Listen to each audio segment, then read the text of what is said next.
The other thing that's important, people don't realize just how well we as an office do.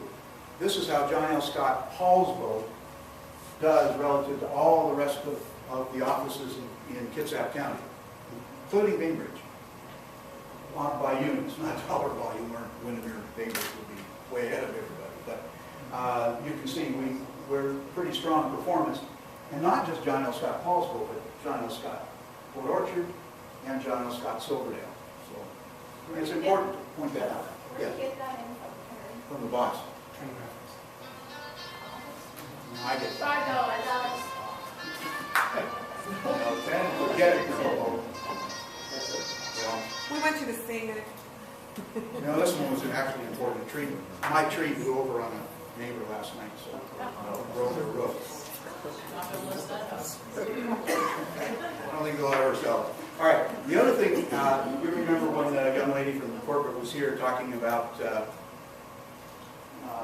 leading real estate companies of the world, and that really, if you look at the numbers here, with 600 member companies, 5,000 offices, 150,000 associates in 30 countries.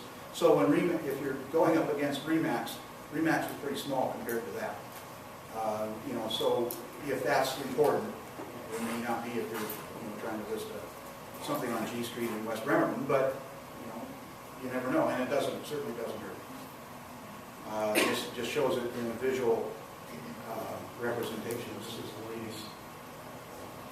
And that's by home sales volume for 2009.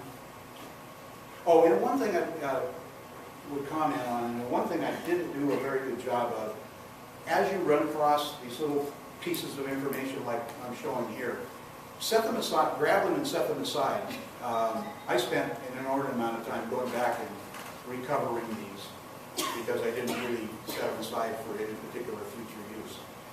So doing as much as you can up front to provide yourself with the background materials necessary to market yourself is really important. And that also goes for setting up, as Jana was talking about, setting up your contacts and everything else. You need to do as much work up front as you can so that you're not trying to play catch up as you're trying to do your business, because the two don't really mix very well. So just an aside.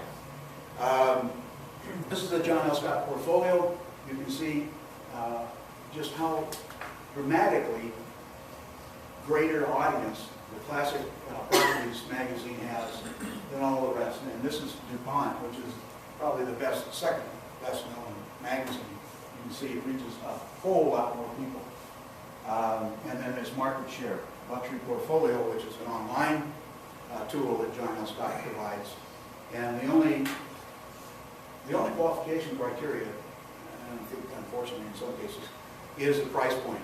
$750 for Kitsap County, excluding Bainbridge, and Bainbridge and elsewhere is $900,000. But a very nice marketing tool, and one that's worth talking about. The largest brokers you've all seen, you all remember John L. Scott being at one time, it was the 10th largest, now it's only the 14th largest in the United States. Windermere used to be in this list. They opted out now because there's so many franchise operations that they don't really measure up very well. I think they were like 385th or something. This is just, again, some of the pieces from Luxury Portfolio, again, Market Share and so on. And then Classic Properties. If you have a Classic Property, by the way, the marketing department will set up a particular presentation, set of PowerPoint materials. This is for Washington, and the first agent that shows up on that, they don't mention that they just did it just for me, so I can show it that way. But anyway, so that's this pre-prepared materials. Who did that for you? Dick Nordby at corporate. Okay, so the portfolio.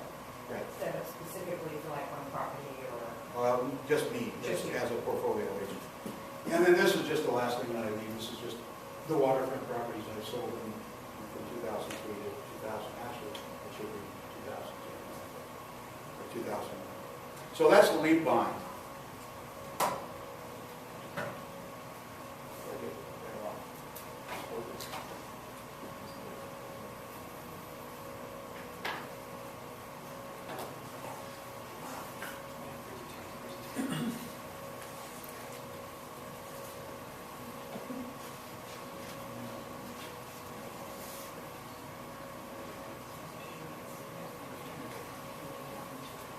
I said it was a two-step process.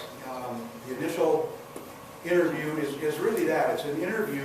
My purpose in going is really threefold: to orient the seller to various aspects of listing, to educate them on the market and other aspects of what's going on, and to evaluate them and evaluate the property.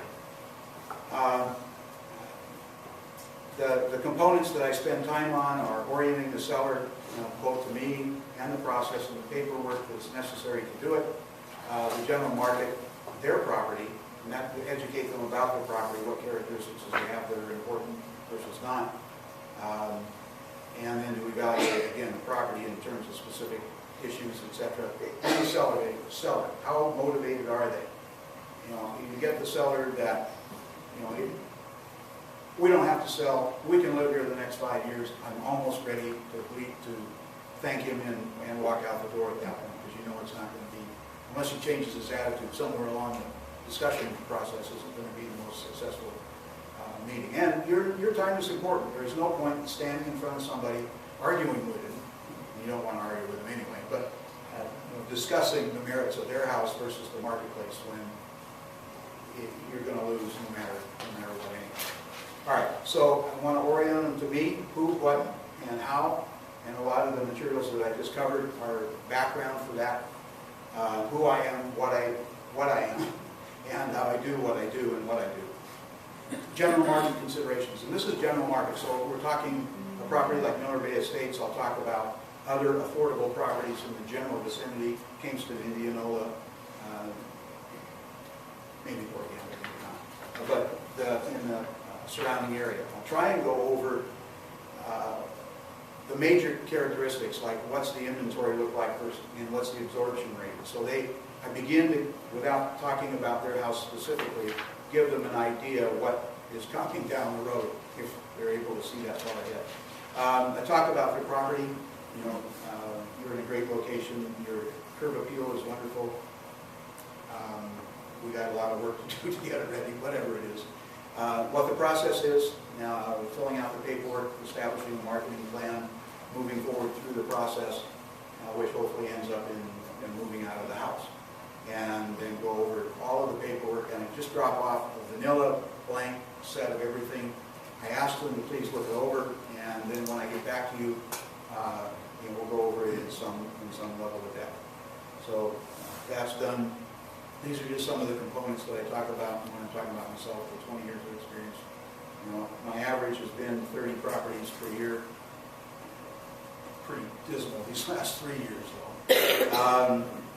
And the other thing that's important, people don't pay a lot of attention to, and you all have heard reputations of some of the agents from elsewhere, certainly nobody in our office, in terms of how easy or difficult they might be to work with.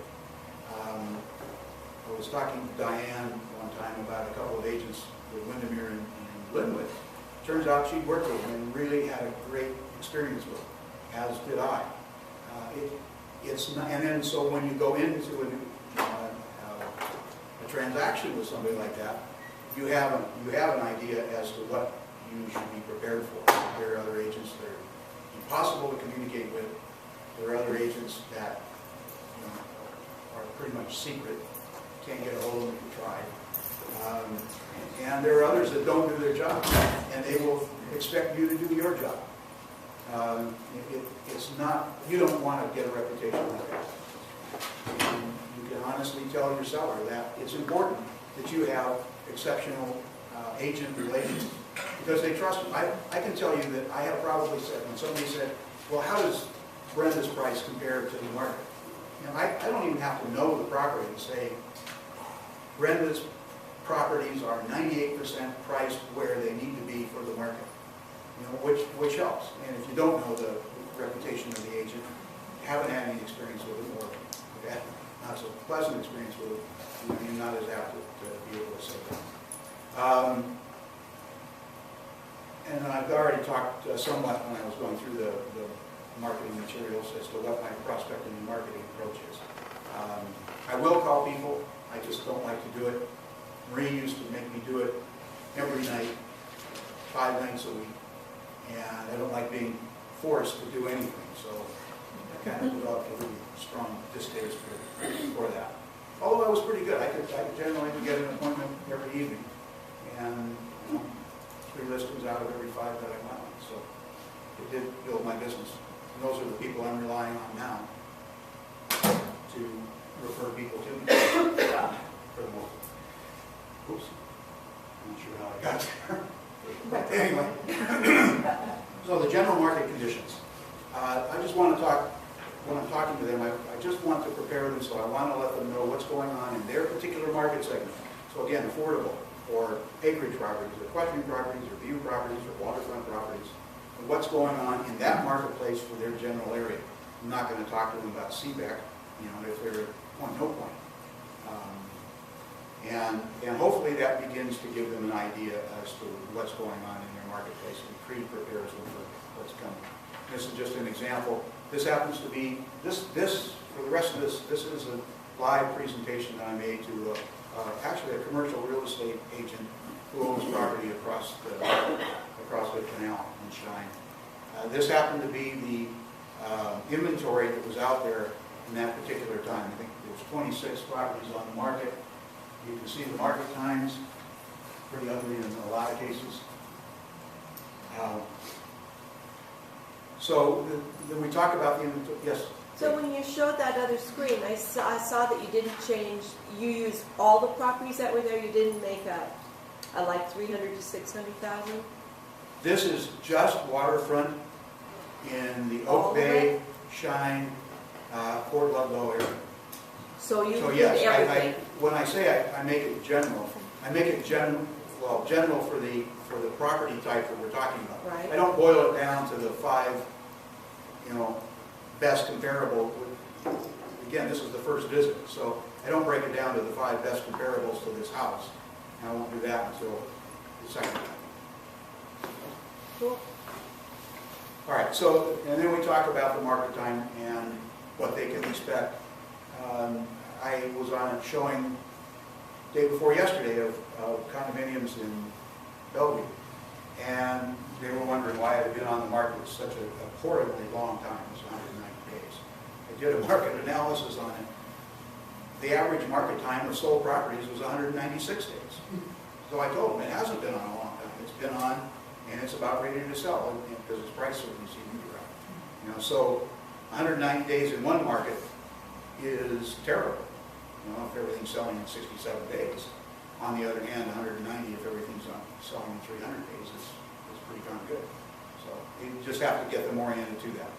This just shows you, and this is the supporting backup that I would have. This one I just picked because it really demonstrates what I'm talking about. This is the market time of waterfront and Lake Sammamish. You might wonder why I'm wandering all over it. I have a set of clients that are kind of fun to work with. I get to see all sorts of fun stuff and have them hope that there's something in it. But you can see what happened over the period 2006 to 2010 for that. Market time got pretty up.